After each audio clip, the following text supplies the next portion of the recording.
Hello guys, this is your friend and we are back with a new fanfic. Which is What If Naruto Build Massive Harem with Tenten, Fuu Hinata and Female Haku, Part 2. And if you enjoy this fanfic then please press the like button and subscribe to my channel for more fanfic like this. And now let's start the fanfic.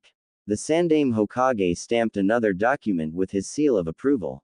Damn it all. I'm getting too old for this shit. One of these days, I'm gonna burn it down for all the good this paperwork is. Introducing a break in his thoughts, the door opened a bit and his secretary poked her head inside. Hello Hokage-sama. I have brought more documents that was sent here seeking approval. Great. It seems that's all my secretary is good for. To bring more paperwork. Just when I thought I was almost done. His secretary finished pushing the door open with her rear and turned around, revealing a double armful of folders of paperwork. She placed them on his desk and made her remark. Also, Hokage-sama, Uzumaki is also here to see you. Uzumaki. You can send him in. Right away, Hokage-sama. She made her way outside and told the boy outside to go in. Soon enough he did. Hi-ya Gigi. The boy said boisterously, I need a favor. The Hokage stared at the individual in front of him, trying to figure out if he was getting cataracts or if he was really seeing the Uzumaki. Gigi. Hiruzen cleared his throat. Yes. Hello Naruto-kun. I must say, your new look is a vast improvement. Congratulations. What inspired the change? The boy faltered a little before composing himself. I just decided that I was unprepared for the ninja world before. And you are now? Hiruzen asked curiously. He tried to think of a safe response. Well, I guess I'm less unprepared. So what is it that you need, Naruto-kun? Hiruzen asked, puffing on his pipe. Normally, Naruto would come to get his allowance from him, or hide from Anbu he pranked. The latter wouldn't work anyway. But he had to concede the truth. If Naruto used his allowance to buy his new gear, it was money well spent. It's about the exams tomorrow. What about them? I can't do the Bunshin no Jutsu, Gigi. How so? Are they not battle viable, or that you can't make number necessary? He knew the actual problem. He was actually testing Naruto's knowledge of his handicap. I don't have the necessary chakra control to make only a few. I have to make dozens. If I don't, the jutsu will be far from sufficiently successful, Naruto explained. Basically, those academy teachers want something that I can't give. Sarutobi studied the whiskered boy in front of him. His vocabulary has improved, as well as his knowledge of his drawbacks. He's also more settled and refined, somewhat. He's matured, but when? Is it due to his childhood abuse that sped it up? But I saw him last week and he was still behaving like a cheeky brat. Something happened between now and then. Perhaps the stress of the genin exams had caused it. But he's normally too headstrong to ask for help. I wonder. I'm sorry Naruto. There are no known control exercises that could help, at least, none that can work overnight, not to mention that there's a reason why Junin don't perform that particular jutsu. I acknowledge that it's very difficult on their high chakra reserves, as well as being next to useless in battle, being only illusions that cast no shadow of their own. Then why are we learning it? Naruto asked, frustrated. It's because it's a genin level technique. They are considered that because if you cannot perform them at that level then you are not considered worthy of being a ninja. However, after enough progress, genin will pick up higher level clones from their Junin instructors like elemental bunshins. By the time you reach Junin, you pick up the shadow clone jutsu, those have a lot of potential. But it is a forbidden jutsu, severely taxing on chakra reserves. The jutsu splits up your chakra evenly among the clones, so the more you create the more dangerous it is, as if you create 10 or a dozen, your reserves will be reduced to a 10th or a 12th of its original capacity. A true double-edged sword. Not to mention the mental issues from received memories when they disperse. Are you still following? Yeah, I'm still following. Were you expecting me to fall asleep or something? Yes, I did. If what you're saying is true, then why not teach me a higher Bunshin technique? Naruto pleaded. Since I have more chakra, I should learn a more advanced clone jutsu, that's common sense. I'm sorry, Naruto-kun.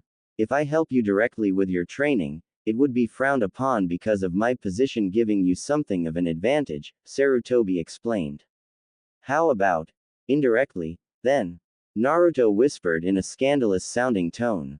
No, Naruto. My position was built on trust. I cannot disgrace it by dealings done under the table. Naruto was disappointed. Ah, what? Isn't that what being a ninja is all about? Gotta pull a little sneaky from time to time, am I right? Seeing the man's frown made the boy deflate. Huh, what if you find some way for me to make more than the ruled 3? Can't that work? I don't predict much good coming from that Naruto.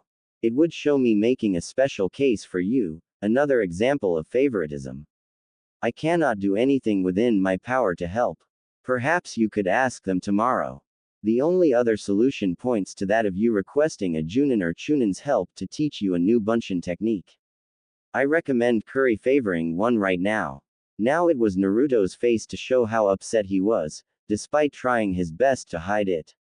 He knew that the Hokage wanted what was best for him, even though this was probably one of the worst things he'd ever done to him, that is, not helping him in the way he should've. I guess so. Thanks Gigi. You're welcome, Naruto-kun. Naruto made his exit and shut the door behind him. Sarutobi released a huge sigh. The aged Sandame returned to his paperwork, yet unable to think of anything else than seeing the boy's disappointed and accusing expression. Accusing him of sabotage and neglect. Most likely guilty. He was especially guilty of not trying more. X=X=X=. Well, at least you tried. I know. But none of the higher-ups wanted to train me. Probably because of my status. Didn't know I was discriminated by them too. So many excuses. Busy. Late. Don't feel like it. Sick relatives. Naruto was growing angrier with each excuse he repeated. Quote exclamation mark. We'll show them, Kyuubi. Why are we even trying to get on a team, anyway? Just to have one of these Junin pricks order us around. He exclaimed the last question, exasperated almost to the point of tears. My teammates probably won't even work with me. Each expletive growing louder than the last. He kicked down his dilapidated dining room table and it fell over, collapsing in pieces. He finally huddled in the corner of the room, crying. Why? He sobbed. I don't even want that damn hat anymore. To be leader of a village like this. They all hate me. Look, Naruto, the Kyuubi slipped and called Naruto by name, a rarity in itself. The distraught boy barely noticed in his emotional state. Yeah, you know what you want. You want to kill a scumming bastard who wants to eat your goddamn brains just to get your Kekai Genkai, and if he isn't wiped out, a lot of people are gonna die. You want to become someone that people can look up to, not necessarily the Hokage. You want to get powerful to do everything you want. And if you are going to allow a simple Bunshin to stand in your way of that ambition, you're not Naruto. You're just a washed up wuss who gave up. Now get the up and grow a backbone. Naruto, who had been listening half-heartedly, restrained himself from laughing at the adverse temperaments in the attempted motivational speech but had his usual confidence and determination return, that was clear by merely looking at his eyes. That's right. He knew why he lived. If for nothing else, he wanted to avenge the death of his parents. That was his drive and he wasn't going to have some ignorant civilians and biased ninja stand in his way of that. If anything, they were the ones that pumped him full of the hate that made him want to take it out on his parents' killers. Thanks Kyuubi. I needed that. Kurama. Excuse me. That's my name, boy. My name is Kurama. I'm getting so damn sick of you calling my title as a name. Hey. Good night Kurama. Good night Naruto. X=X=. Next. Uchiha Sasuke. The instructor announced. Said boy frowned and stood. Finally, it was his turn. Ninjutsu was his forte, his field of expertise in the class. He would do nothing short of perfect.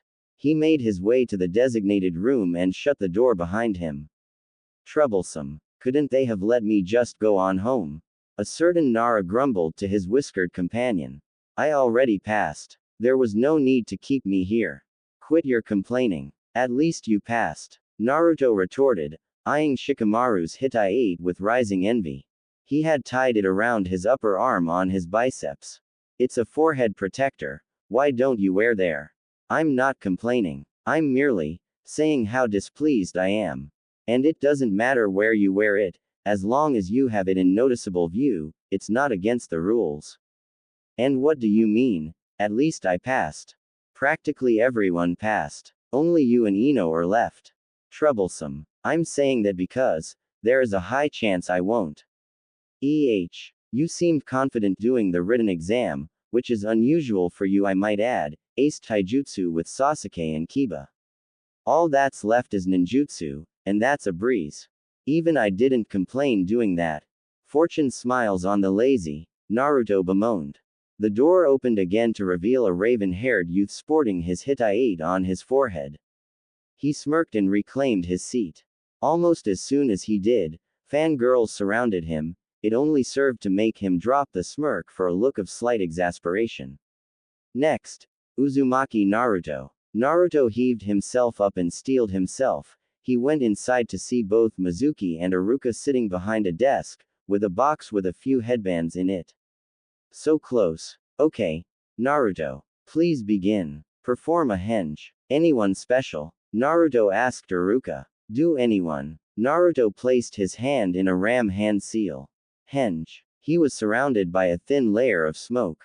The smoke soon cleared to reveal a perfect version of Iruka. Naruto. Pay attention. Naruto shouted in his impersonation.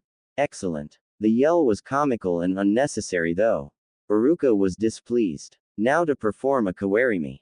Are you ready? Hi sensei. Iruka threw a Senbon needle at Naruto's foot and he instantly substituted for a chair. Very good. Naruto returned back to his place and waited for the words he didn't want to hear. Now, perform the Bunshin no Jutsu, 3 of them please. And yet so far. Iruka sensei, can I do more than 3? Mizuki spoke up for the first time. No you can't, Naruto. 3's the number set by the Academy's board. I see. So it's non-negotiable. No Naruto, they're not. Those are the rules. Prepared to fail, Naruto set his face in a grim expression. To Iruka, it was as if it were chiseled out of granite. Outside, 15 minutes later, Naruto watched the students jostle around with their parents. All were happy except for him. He could hear small exclamations of parents who claimed to be proud of their children who had passed their genin exam. Yeah, let them celebrate. They're gonna die out there in the real world. A ninja is just a guy who kills for money. That's what it boils down to. I don't think I would have been happy either way if I had passed. It's just a means to an end. But in order to be able to carry out my purposes, I need to become a ninja. I won't get to learn any more, and I can't get stronger. True. Hey, the Dobi didn't pass. What an idiot. Kiba shouted. He still kicked your yesterday Kiba. I'm out 15 Ryo because you lost. Shut up Roanna. I underestimated him. Naruto ignored him. If Kiba was trying to get a rise out of him, he was going to be disappointed. He wasn't going to start up any shenanigans, but if Kiba wanted to, he was going to put a stop to it. Hey dead last. Can't make a simple bunshin. You're such an idiot. Kiba taunted. No answer. Don't you hear me talking to you, dumbass? Still no answer. Kiba stomped up to Naruto and grabbed Naruto's shoulder.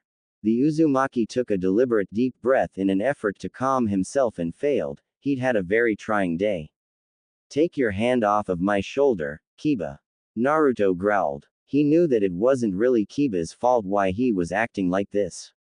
He was probably only feeling hyped up because he passed the exam and Naruto didn't, and he took it as a sign that he was actually better than Naruto at taijutsu and was aching for a rematch without any consideration for the means. Oh yeah, what are you going to do about it, dead last? Naruto grabbed the handle in his short holster. He was about to pull out the yet-to-be-discovered weapon out of it when he heard Mizuki's voice. Oi, Naruto, I want to have a word with you. He yelled, walking up to said boy. Inuzuka, go on home. I can still renounce your ninja status, you know. It's still early. Huh? The boy asked to clarify. He means it's not too late to take back your headband from you, mongrel, Naruto scoffed. What was that? Kiba yelled. Enough. Mizuki ordered. Kiba, leave. Kiba grudgingly let Naruto's shoulder go and left with his friends. He glanced back at Naruto with hate in his eyes as if to say, this isn't over. Naruto had a bored look in his eyes that spoke volumes of indifference. He turned his attention back to his teacher. What is it, Mizuki-sensei? Mizuki grinned. There is a way to still become a genin. A secondary exam, if you want to call it that. Equals x equals x equals. Naruto landed on the branch neatly and leapt off to another in a ninja dash through the trees. He was doing rather well, he supposed. The better his time, the more time he had to read over the scroll. The Kyuubi caught the thought. You, of course, know that this is a trap. I know. But I'm sure you know why I went through with this. Hi. If you get caught, just blame it on the teacher and childish ignorance. Kurama, with my abilities, I can just read over the scroll and understand everything. With my memory, I'll remember everything, training myself for a long time. Nothing will go wrong. The Kyuubi did not answer. Nothing was going right. You just had to laugh at him, didn't you? It was funny. You are the nine-tailed fox. He yells at me. I mean, I know about you for what, 4 or 5 years now. What did he expect me to do? Keel over in shock and cry. And he accused me of being you. Naruto had to cover his mouth to keep from laughing out loud. Probably. But he is about to kill Iruka. You should do something though. Which technique have you learned already? I learned the shadow clone jutsu, elemental clones and exploding clones. Wait a minute. Naruto grew a huge grin that threatened to split his face in two. Bunshin Daibakua. I worry if you are still sane. Shut up Mizuki Tem. He's not like that. Yumino yelled, panting for breath. I'm gonna put you out of your misery, Iruka. You're only leading a pathetic existence, being a teacher to brats. Lord Orochimaru was right. This village is waste of land space. It ought to be destroyed, with the way paved for something more glorious. Naruto peeked from around the tree. Mizuki stood with a Fuma shuriken over Iruka who was struggling to even get to his knees. It did not look like an ideal situation for Iruka. That's it. I'm intervening. Naruto grabbed the handle of his tanto. Don't kill Mizuki. It seems that he might have information on Orochimaru. The Nine Tails warned. This is going to be a whole lot harder if I'm not going for a killing blow. How am I supposed to beat a Chunin? Naruto grabbed his mystery holster. Just do it. If I think you're going to lose, I'll help you by using the feral state. Naruto created a cage Bunshin next to him and told it to henge into the Hokage. Go flank around, he whispered. The clone left to do as it were told as Naruto jumped out of the tree to land before the Chunin. Oi, Mizuki. So you think I'm the Kyuubi, huh? He yelled at the betrayer. What? You should have just run away, brat. He yelled back, momentarily stopped in his process of disposing of Iruka. If you really think I'm the nine-tailed fox demon, shouldn't you be running away? Oi, Kurama. I need some help with killing intent. The Biju complied and channeled his concentrated killing intent at the ninja criminal to the point that of making him fall to his knees, but he fought it, soon regaining control of his legs. I'm used to Lord Orochimaru's killing intent. Yours doesn't even come close. Mizuki strained through gritted teeth. Naruto frowned. Damn. Maybe it's because Kurama has to channel it through me, the reasons it's not as strong as it should be. Mizuki. What is the meaning of this? What are you doing with Iruka-san? The silver-haired Chunin paled when he heard the Hokage's voice. He turned around slowly to see Hiruzen, frowning like a thundercloud. After looking closer, Mizuki did a bit of a double take and grinned. Nice try, Naruto. I see that it's just a henge. But even so, how did he do that? He can't do a bunshin and bunshin can't talk or be hidden under henge. He must have learned a bunshin technique from the scroll. But which one's a clone? He took 2 kunai and threw them at blurring speeds at both Narutos. Both exploded into smoke. One into nothing, one into a log. Cage bunshin. Impressive. But I'm a chunin. You're not even a genin. He yelled, looking up into the trees. He got no answer to his taunt. If you don't come back, I'll kill Iruka. He still heard nothing except for a stray owl, hooting its cry. Deciding to make good on his threat, he looked down again while taking out a kunai. He gawked. Iruka wasn't there. What's the matter? The ethereal-sounding voice seemed to come from everywhere. Where are you? I'm going to gut you like a fish. The chunin yelled. All right, I'm coming, Naruto said, as if in multiple voices. We're all coming. Before Mizuki could react to the fact that Naruto referred to himself in plural third person, 50 clones came into the clearing. As if on cue, they all grasped the secondary weapons on their waists. They all withdrew the handles at the same time and swiped it down rapidly, the weapon extending itself into a telescoping baton. They all assumed Naruto's taijutsu stance as they readied themselves. Mizuki was feeling overwhelmed, but he didn't let it show. Get him. The clones charged the traitor, bomb rushing him. Mizuki took out a kunai in each hand and prepared to defend himself. He swiped at the closest clone and he puffed away into smoke. Seeing a clone about to strike him in the face, he dropped to his knees, letting the clone strike another of his brethren. He threw one of his kunai at a very suspicious-looking clone that seemed inactive, smirking in satisfaction when he saw it bleed. All the clones dispelled. I knew you were the one.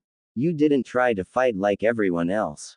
Mizuki walked up to the collapsed boy who was holding his chest.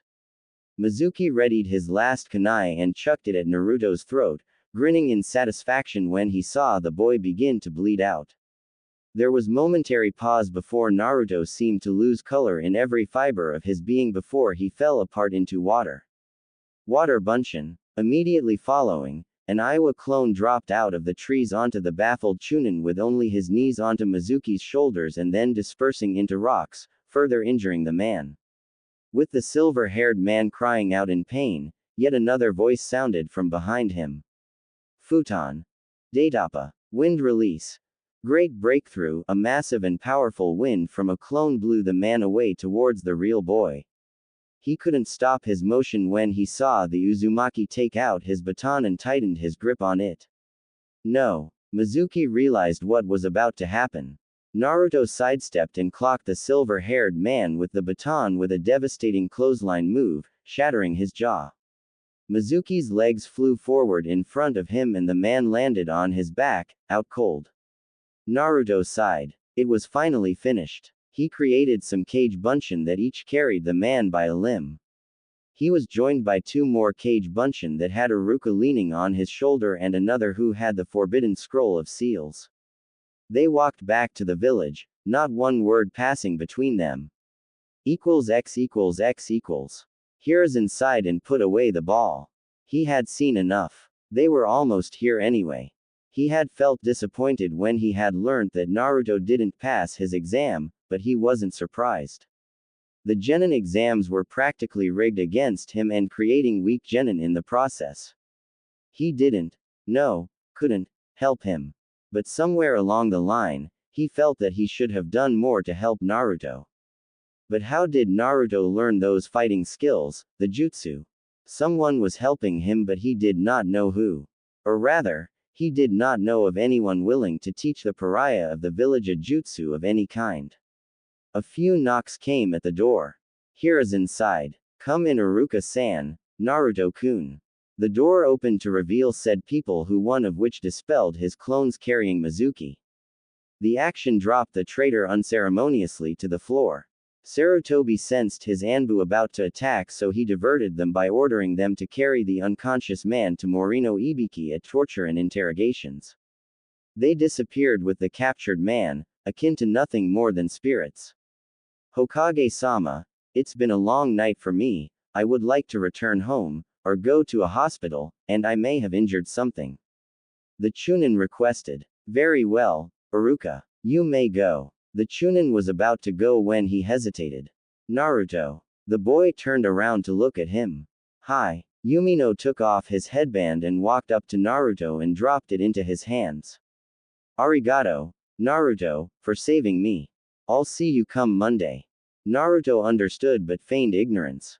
Monday? He asked. Hi. Congratulations Naruto. You're now a ninja, Iruka said with a smile. Naruto didn't mirror the countenance. Come on Naruto, smile a little. Why don't you put it on? Put it on your forehead, let's see how it looks. Sarutobi asked. I would rather not. I have an embarrassing scar there. Naruto said. Iruka thought back to the day before concerning the goggles fiasco. I see. Okay. He affirmed to him, not wanting to affront or offend the Uzumaki. When you're at home, then. Sarutobi, on the other hand, wasn't convinced. For as long as he knew Naruto, he didn't scar easily, especially with his condition, that of being a Jinchuriki. Nothing short of a branding would scar him.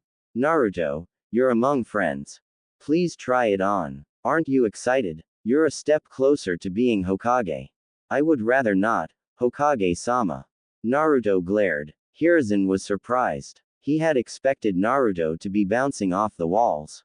But he was practically behaving like a branch Hyuga, firm, glaring, hiding his forehead and all that. However, he didn't press the issue. That's fine Naruto. I will respect your privacy. Naruto nodded. May I leave as well? It's been ups and downs all day today, and I'm exhausted. Sarutobi frowned. There's that attitude again. That would serve everyone well, Naruto. You may come in tomorrow at 10 am to report what happened. Naruto gave a slow nod. Alright, Hokage-sama. Tomorrow. Naruto left and shut the door behind him. As he left, Kurama shrugged inside the seal. So you're a ninja now, huh? I thought you would be doing cartwheels right now. Not now, Kurama. I just want to sleep. And so he did, without even realizing he was being watched. Like a shadow, Ito followed him for a bit longer, before disappearing like the non-existent ghost he tended to be. Hiruzen Sarutobi sighed. He had completed hearing the story from both Naruto and Iruka's point of view an hour ago, and considering how he had been watching the whole development using his crystal ball technique, he knew that they did not omit any details. Because of that damned defector Mizuki, Naruto is now fully aware of his Jinchuriki status. The Hokage cursed internally. Some choice swears that he hadn't used in years. He hadn't wanted Naruto to know about his inner demon, but now that he thought about it, regardless if whether or not he should have been told by Hiruzen himself from an earlier age, it hadn't been fair to assume that Naruto would never have found out about it eventually. However, one thing concerned him greatly: the boy had taken it so well. Something like that should have fazed him, despite acquiring some sense of maturity like he had seemed to have gotten overnight. Instead, Naruto had laughed. But I'm sure that no one's told him. But if they did, someone's head is going to roll.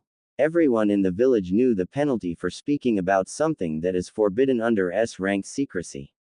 That was one issue. The next one, albeit less serious, was still enigmatic.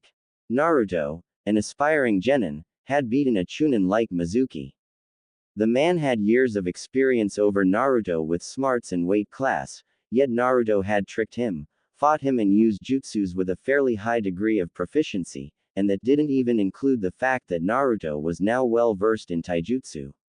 Then there was how quickly he learned the shadow clone jutsu as well as the elemental clone variants.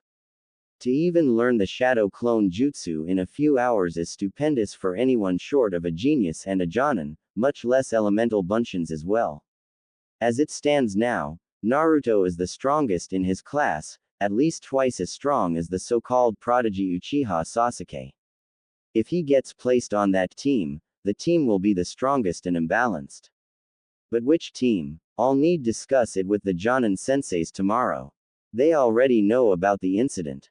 Sarutobi rested his chin on his hands, suddenly feeling wistful. To think Naruto has grown the most and is the strongest of his generation without our assistance, as much as it shames me to say it, is unsettling. The aged Hokage puffed on his pipe twice and returned to his work. While doing so, he discovered a note between two reports that warranted his attention. I shall return to check up on the dealings of the changes I have instated. I will also need to speak to Hyuga Hiyashi while in your presence. I hope I receive a better reception than what I received all those years ago. I shall be there at 9 p.m. tonight. The man grimaced. Oh, it's the man who saved Hinata and wanted favors from us. It's going to be a long night. X equals X equals. A boy was currently sitting in a lotus position with his hands in a ram seal.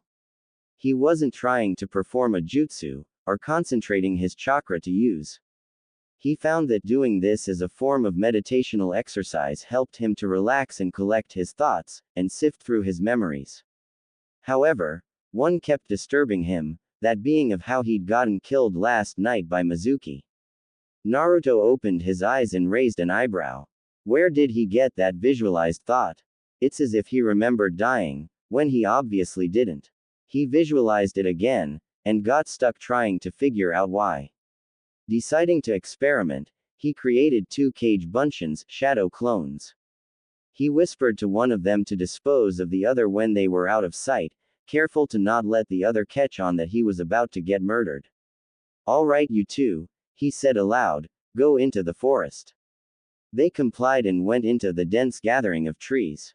2 minutes later, Naruto felt an influx of information, already embedding itself in his memory, never to be forgotten. Then he heard the clone he had ordered to kill the other return back to him with a smirk on his face. I got it done, boss. You gonna let me on why I had to off the other guy? Naruto smiled in response, fully realizing what had happened.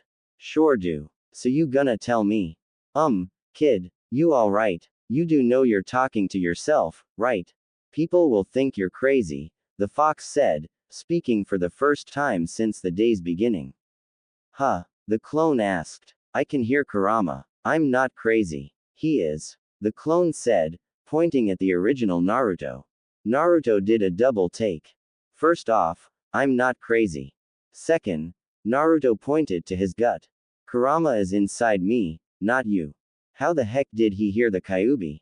Damn clone. Ing twat. Both of the boys stopped and stared at each other. Can you hear me think? Naruto asked in his mind. No shit. Of course I can. Naruto heard the answer in his own mind, courtesy of the clone that appeared to be in thought. Kurama was, well, he felt confused and excited.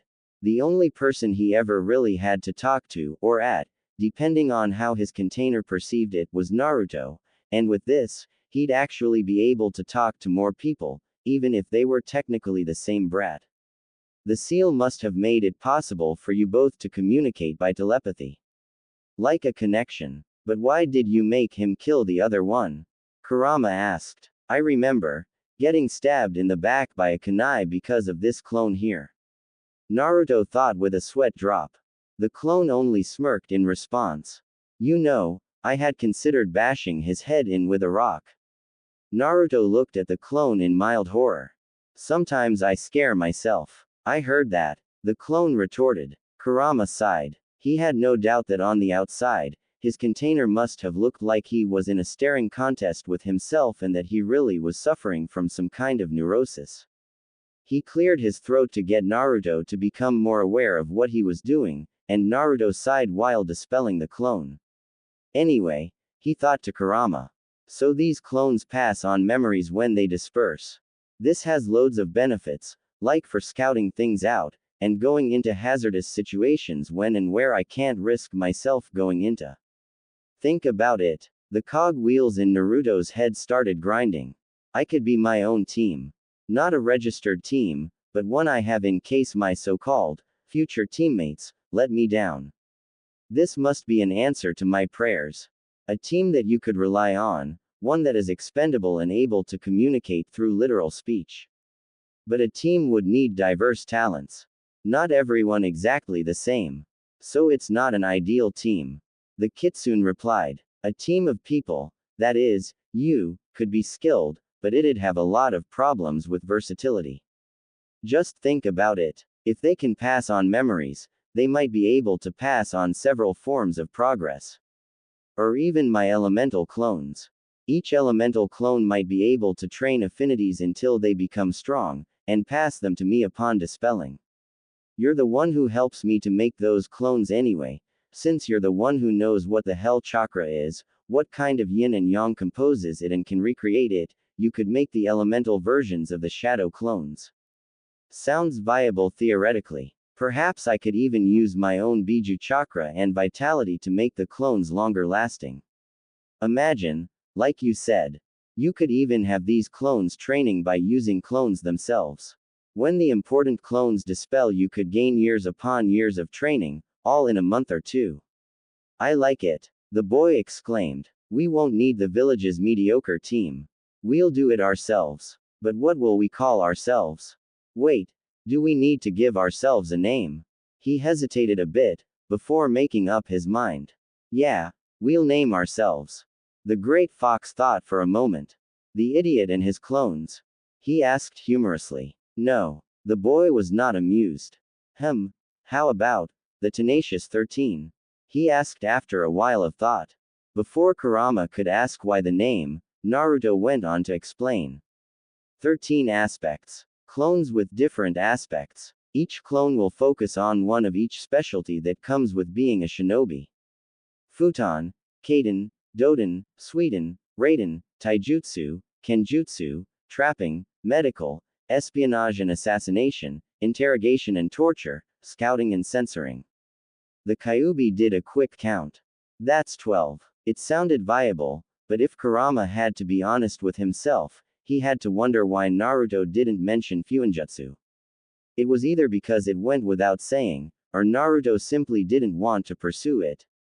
He himself had an idea as to why the kid was like that, and his assumption was that Naruto might have believed that it helped ruin his life, Fuinjutsu being used by the man who wanted to kill him, Fuinjutsu being used to turn him into a Jinchuriki. Nah, he knew that Naruto didn't hate him. But he did hate everything that came with that effect. And I make lucky number 13. Lucky. You know what I mean. The Kyuubi grinned. The shows that the group is unique. Tenacious means firm and strong, not easily stopped, and 13 is number of the members, and it's dark and foreboding. I like it. Looks like you have an ambition. So what? They're gonna train, or are they supposed to help you kill Ito when you're good and ready? They're gonna help me train, Naruto replied. He got to work, now having a goal to work towards. And when I'm strong enough, I'm gonna put Ito in the in-ground. Fair. Let's get started. We'll have the elemental clones practice your affinity. They might even need to go away to the elemental nations, learning and practice to bring up their affinities. The first thing to do is to create a clone that's durably enough to sustain itself, or at least not disperse when someone hits it. I got a couple of ideas. Since there's obviously a link thing going on between you, me and the clones, maybe they can either pull on my chakra after being made, or you can try to make them while using the tailless state. It was a simple experiment, but was an overall disappointing failure. The clones could try to access Kurama's chakra, wirelessly, as he'd put it, but while there was a switch being flicked, there simply wasn't any power to access. On the second aspect of the experiment, Naruto would create his clones while in the feral state, but they were still easily destroyed in one hit. He didn't even have long to put this through trial, as there was always the risk of alarming the whole village that the Kyuubi's chakra was being used. There is still another alternative. You gotta allow me to take over and create a shadow clone with your chakra with my unadulterated chakra as its core. No, don't interrupt me, brat.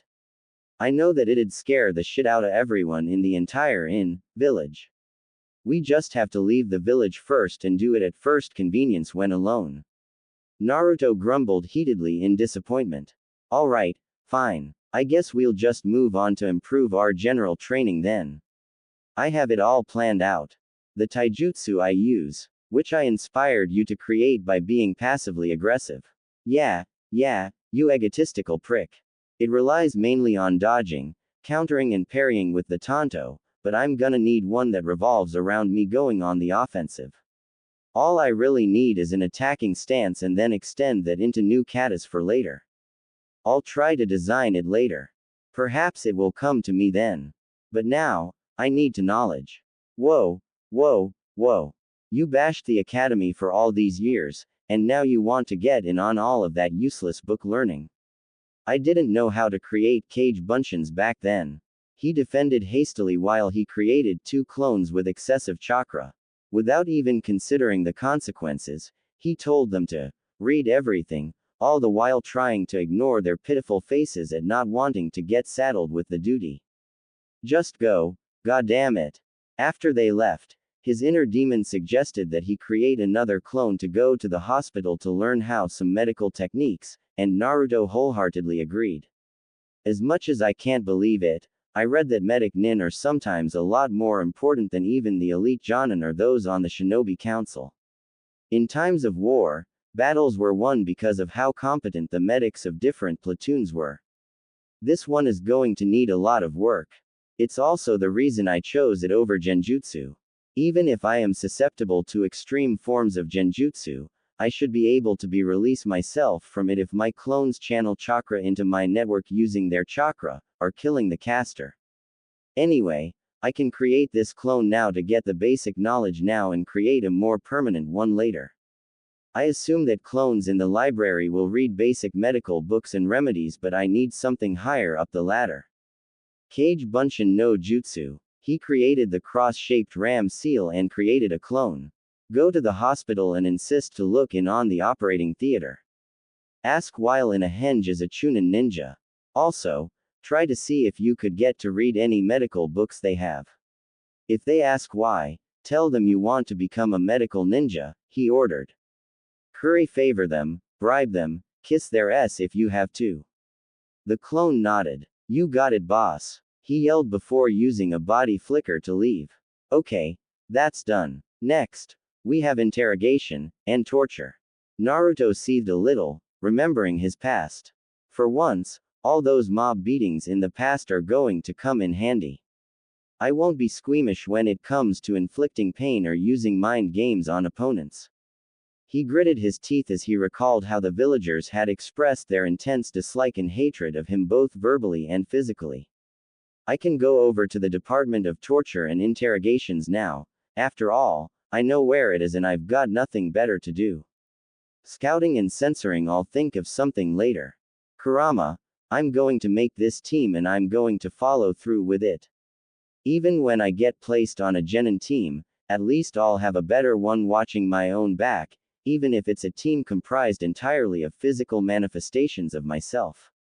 Naruto smirked. Sounds a bit pathetic, relying solely on myself like that, but we, will be the best. Whoever said there was no I in team? Kurama grinned like a feral beast inside his cage. At the library, Shinichi replaced the couple of stray books back onto the shelves. There used to be a whole lot more books left out, back when people only amused themselves with reading. But now people had this, television, and all that technological shit. They had simply no time for reading. What he would give for this whole damn library to burn down so he could let his 70-something-year-old body retire in peace, especially since there wasn't much to be done anyway. He returned to the desk located at the entrance and was about to lay on the futon he had hid behind it when he heard the door push in, no doubt to let in someone. He groaned. Just when I'm about to take a nap, someone just had to come in. He peered over the desk and saw 2 rather familiar-looking people waiting to sign the check-in book. Huh, Minato? He queried, a bit unsure. His sight was a bit fleeting. He momentarily thought he was seeing doubles. Even more reason to retire. No, they said in unison, as if rehearsed. My name is Naruto. Naruto, huh, name sounds kinda familiar, could be my eyes going, but am I seeing 2 of you? The clones looked at each other almost in a staring contest of sorts. To the old man, they looked as if they were sharing an unspoken conversation. Which they in fact were. Tell him the truth. No, we should lie. And say what? Identical brothers. Wouldn't work. Let's just go with the truth, tell him we're clones. If he kicks us out, we'll just come back in different henges and work with that. After all, he couldn't even recognize us as clones, he won't recognize us as two different people, anyway. The other one nodded in approval.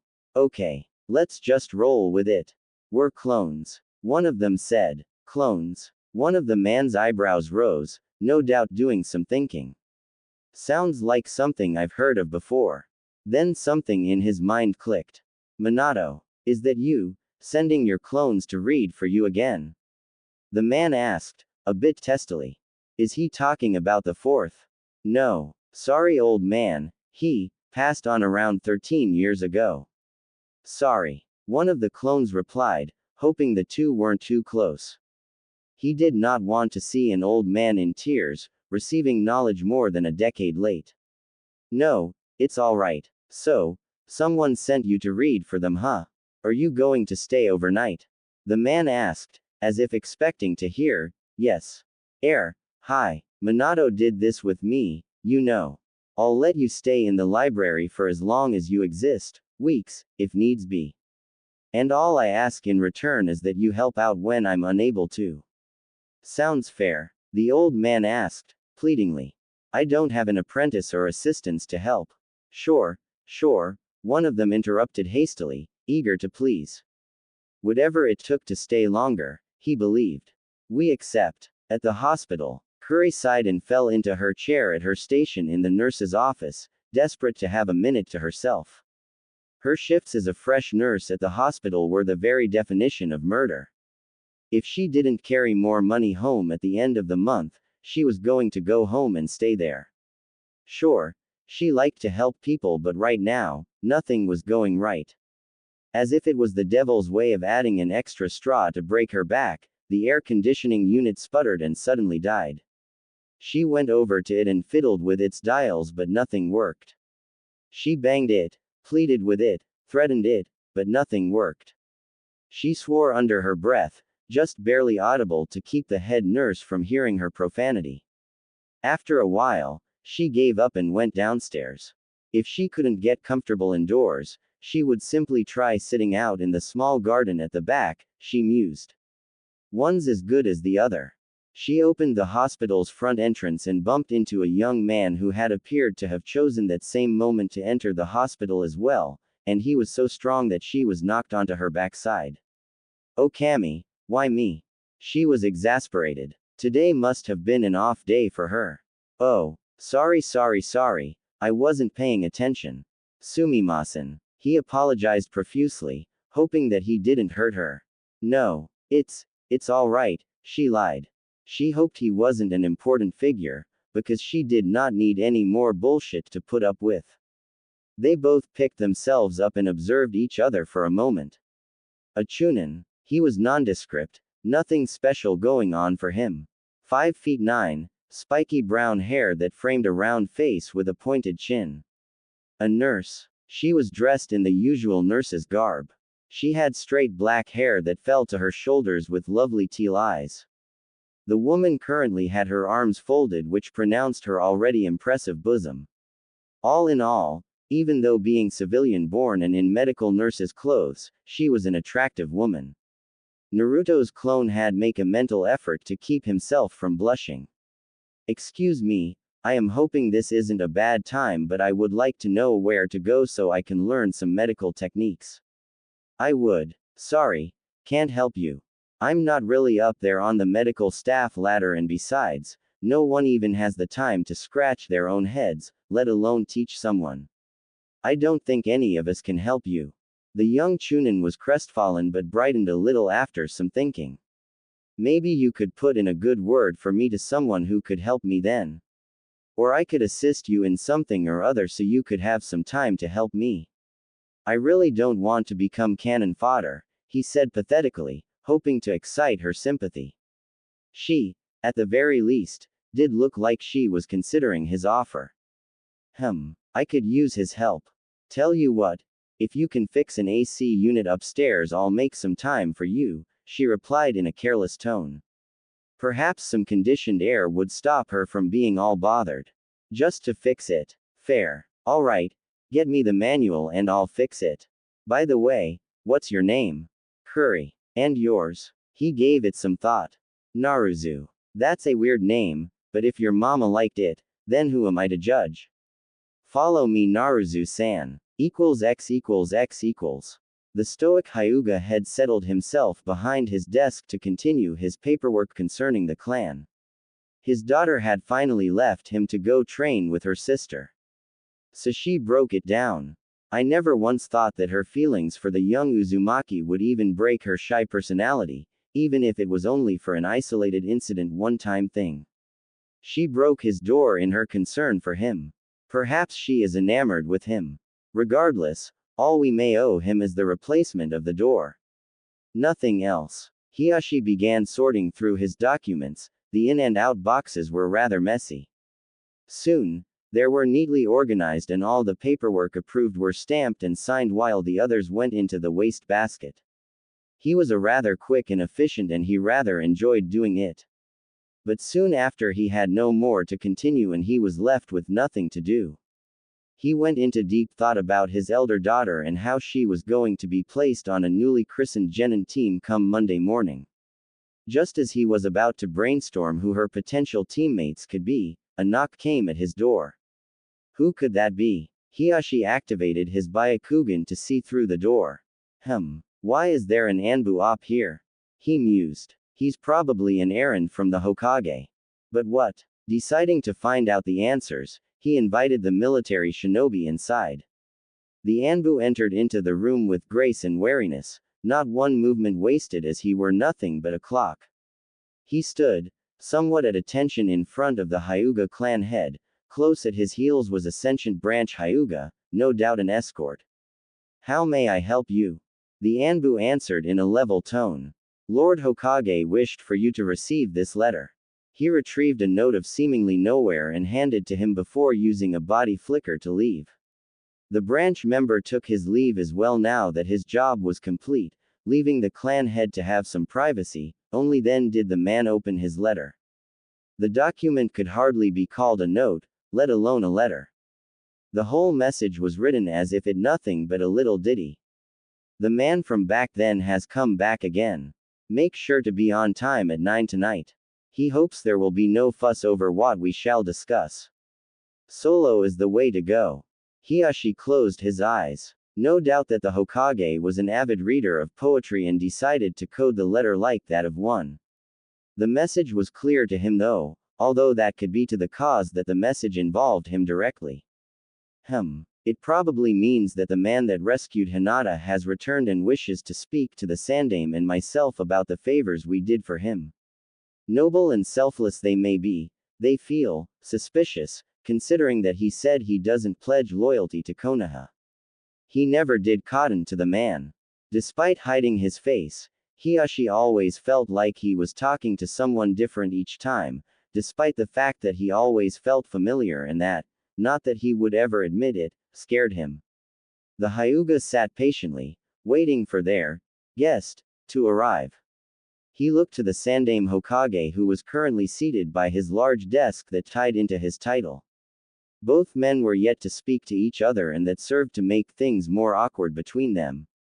Frankly, Hiyashi preparing to leave the second 9:01 p.m. struck on the clock. He was an important official, as well as the Sarutobi himself. They had no time to waste, especially with someone whose identity was yet to be discovered.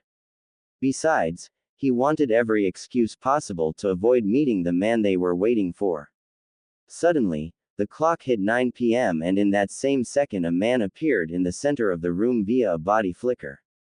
He was dressed as before, not a single hair out of place.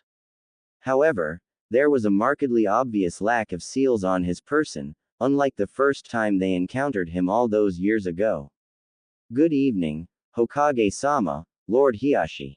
I hope I've not been tardy, he remarked flatly. Welcome, may we have your name, or at least a handle we can use? It would make things flow more smoothly, the Hiruzen requested. I can give you a handle. Call me Sagan. Sagan, Hiyashi asked. Weird name to choose. The hooded man said nothing in response. Anxious to clear the air of the growing tension, Hiruzen cleared his throat. Sagan-san, we're here to discuss the results of your requests roughly 2.5 years ago. Sarutobi continued. That's why you're here, is it not? Ah, yes. So, how is the soup kitchen getting along? Oh, and make it brief. I'm sure we have other places we'd rather be right now, Sagan replied, much to the Hyuga's ire. It's doing well, if I may say so myself. As per financing is concerned, the Hyuga clan has given quite a bit of funding since its opening. I believe that many of the people who frequent it are the people who suffered during the Nine Tails' attack. Some of them are even willing to injure themselves to sleep there in a warm bed that the side house provides. His hand lifted and disappeared to stroke his hidden chin in thought. Is it possible for the Hyuga to fund a little more for expanding just a bit more? I am sure that Lord Hiashi can dig just a little deeper. Maybe about 50 futons next to and around each other would do the job efficiently. The futons could simply be put away in the day, Sagan suggested. This is going a bit too far, Sagan-san. We Hyuga don't have an unlimited amount of money in our treasury. If we have much more of this, so-called charitable funding, Hiashi said in disgust, we'd have to forfeit our emergency fund which was set aside for our own survival or anything that warrants an emergency of similar dire straits. It was times and foolishness like this that made the man more emotional than not. Do you think we have bottomless pockets? No, the guest said testily as if he was preparing for a fight with the man, you're right. Perhaps if you were to look out the window and activate your Byakugan you would see that there are people who are far needier than you are. You seem to have on expensive new robes. Perchance if you went hungry for a few days you would realize how superfluous that your extravagant worldly possessions are. These people have no clothes, no food, no warm beds. We see them every day, and yet we try to ignore their situation. So you are hesitant. Perhaps if you were to have lost more than just your first heiress Lady Hinata you would have been giving a lot more in gratitude. I suppose it can't be helped. Hiashi seemed regretful all of a sudden. He didn't mean to say what the man was interpreting. Are you implying that I don't care for my own village or its denizens? I do, but you're not even a resident, and if you care that much for the leaf, I don't see you rearing up to lift a hand to help it yourself. Fair accusation. I'll release you from any debt you owe me, since you feel that you've done enough. I will give you a new proposition. I will do the Hyuga clan one service, a mission if you will, into any situation, no matter how underhanded, futile or suicidal it may be, but only if you're willing to invest more into what should have been your civil duty, Sagan spat. Do we have accordance? How can I be sure you will get the job done if I go through with this? The clan head was skeptical, not missing the man's disgust. As much as I dislike boasting, I am very confident in my skills, and you know that if I've faced off against the ambassador from Kumo and your Anbu without an ounce of effort. Then there's my durability, chakra capacity and, something else. I cannot reveal any more. You get the idea. I am still doubtful. You should still be ashamed, having to be bought to help the less fortunate. I merely used the incident all those years ago to help both of you to have some humanitarian ideals, if not for the benefit of all, then even for the benefit for one person, isn't that enough? And yet, you refuse my offer. His rebuke was stinging. I suppose that's true, Hiashi admitted to himself. He'd never really taken the riff-raff of the village into regard before. It was also pleasing to see Hitomi happy with his charitable actions be it willing or not. Even more so, she had been taking her own action, and what was worse was that if it should be that he didn't accept Sagan's offer now, she'd drain his private accounts to continue. Besides, not all of his own likely future dirty work had to risk a Hyuga. I accept, Sagan-san. Hope you don't regret it. In response, the enigmatic man reached into his coat and retrieved a sheet of paper with a seal on it. This is a summoning seal. Simply lay it on the ground and focus your chakra into it. I will appear in a matter of seconds. He then gave it to the emotionless Hyuga, who put it away carefully. The Hokage looked on at the development with an approving nod. So you're familiar with Fuinjutsu. I like to dabble in everything. Moving on. What of the orphanage? The orphanage, it's doing well at the moment. It has roughly 50 children at present. It doesn't seem to be growing. That's actually a good thing. Having fewer orphans, that is. It was usually higher, Sagan stated, sounding relieved, showing true emotion in his tone for the first time. I remember that its conception attracted all of its present occupants within only a few days. The Sarutobi clan has made it per your instructions and it has helped to keep such children off the streets. The Hokage smiled. I have visited the children myself, but I have not told them that it was you who wanted it built. If I told them you were, and that you were here. Perhaps another time, one with more convenience and less risks, Sagan interrupted. But the orphanage is starting to dilapidate a little. It's nothing my clan cannot assist with, of course. It would serve me well to continue funding the orphanage, nothing's wrong. But your concern for the orphans had demonstrated how little my concern had been for the village's future generation was. So you have concern for them now? Sagan asked in a weird tone, one that suggested that he knew and believed differently. All of them. You haven't neglected any. Sagan gave him one of the seals as well. I'm sure that you will most certainly use that in the near future, knowing the extensive variety of missions all ninja take. I think you should have one, just think so. The Hokage took it from him carefully and mused over it. Perhaps I'll get Jiraiya to look it over.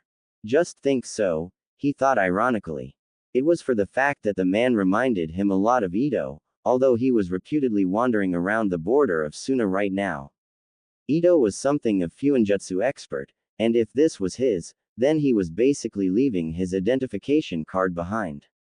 If not, then he just happened to land a strong ninja in his back pocket. Win-win either way. Sagan made a show of stretching. Well, I'll be making my leave. Hiyashi-sama. Hi. The man answered. Don't waste it. And so the final word was said. Sagan left in a vermilion red body flicker, and made sure to leave no trail. =X=X=. So yeah, you did me a solid, Kurama. 100 favors. How do you like the scenery in there now? Kurama sat down in the new mindscape. The general outlook had changed from bleary to cheery. Instead, the leaking pipes that had intercrossed a dark flooded sewer had been substituted for a grassy plain with a rather large tree in the middle that was big enough to shelter under, even if there were two of him. There was enough light, but it carried no heat.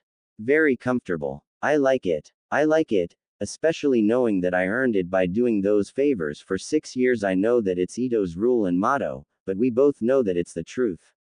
Nothing comes for free. So thanks much. Though the fox was markedly happier, Naruto still couldn't help but feel a little disgruntled. There were times I felt like you cheated me to get to 100 quicker. I'm a kitsune, deal with it. I didn't want to put up with that shithole of a mindscape a day longer than I had to. Naruto rolled his eyes mentally. Whatever. Naruto walked into his classroom and took his seat quietly. Just as he got comfortable, he heard a shout. A certain boy couldn't leave damn well enough alone. Oi, dead last. This class today is only for those who passed. Kiba shouted, his high volume catching the attention of the whole class. And who the hell died to get you that hit I ate? Naruto ignored the insult, but Shino was the only one noticed that Iruka flinched when Kiba made his last boisterous statement. He would have to find out why later. He could recall the conversation he'd overheard between the blonde and Shikamaru on Friday. Naruto himself had sounded so sure that he was going to fail, and Shino had learned that he had in fact failed. But now, here he was, forehead protector and all. Sasuke took a note of Naruto, seeing him for the first time without his goggles. Sentimental value. My, he must have been hiding his forehead. If he loved his goggles so much, he would have just worn his Hittite somewhere else. In the meantime, whilst everyone else, what to say? Can't tell them about what happened about Mizuki. What's the closest thing to the truth? Naruto passed because he was able to create clones after all. That's why he's here. Iruka lied smoothly, hoping they would buy it. Naruto shared a look with his teacher. The Aburame didn't miss that either, and he frowned behind his shades. Anyway, you are all registered genin. So be quiet and act like it. I'll read out team placements in a minute. Yumino went on, glancing at Naruto. He still seemed indifferent. Where did I go wrong? He waited for the class to hush themselves before taking out the folder with the team information out of his desk and begun to read. Naruto listened to the team placements for 1 through to 6. It was just as he had predicted. All the civilian scores had really rounded off themselves so they would all be placed on balanced teams. Damn, he loved being a smart, and Kurama caught the thought and added in his 2 cents. Tell me about it. And that's Team 6. Your sensei is, Iruka droned. Okay, Kurama. Let's see if I'm right about the rookie placements. Sakura Haruno, Kiba Inuzuka and Sasuke Uchiha will form Team 7. Your Jonin sensei is Kakashi Hatake. What the hell, Iruka sensei? How am I on the faggot and fangirls team? Can't I get to be on some other team? Kiba complained loudly. Sakura mumbled something about Inu idiots under her breath, and it wasn't too good either. The last, Uchiha was perhaps the most displeased of all. If anything, he would have wanted Naruto on his team, simply because he was showing himself more competent of late. Kiba, the teams were created by an average score. We create the teams based on average. Sakura and Sasuke had the best scores while yours was abysmal at best. If anything, they're picking up your slack. Frankly, if we didn't have either of the 2 rookies of the year, then you would have failed the program. Now be quiet. Iruka humiliated the Inuzuka while the class laughed at him. Kiba sat down again in disappointment while Naruto smirked, glad that Inuzuka was getting some comeuppance, though it was his own prodding that had led up to this. Meh, maybe he'll make it up to the guy later or something. Next squad will be composed of Shino Aburame, Hinata Hyuga. Time for the moment of truth Kurama. Quiet, I want to hear what he's saying. And Naruto Uzumaki. Your Jonin sensei is Kurenai Yuhi. You will compose Team 8. Well. Someone was right on the money. It seems to me that you do have a good head on your shoulders after all. Naruto sighed happily. He had hoped that Hinata would have ended up on his team, since he had decided last week that she was fine in his books. Was there any doubt? My friend, the doubt itself was bigger than my actual size. Team 9 is still in circulation. Team 10 is Shikamaru Nara, Choji Akamichi and Ino Yamanaka. Your Jonin sensei is Asuma Sarutobi.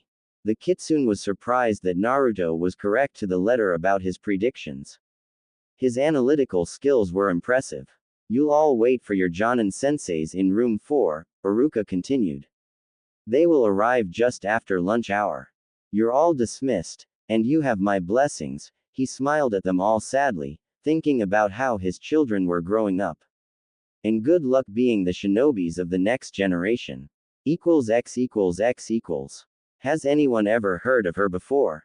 Naruto put the question out to his teammates. Shino pushed up his glasses before responding.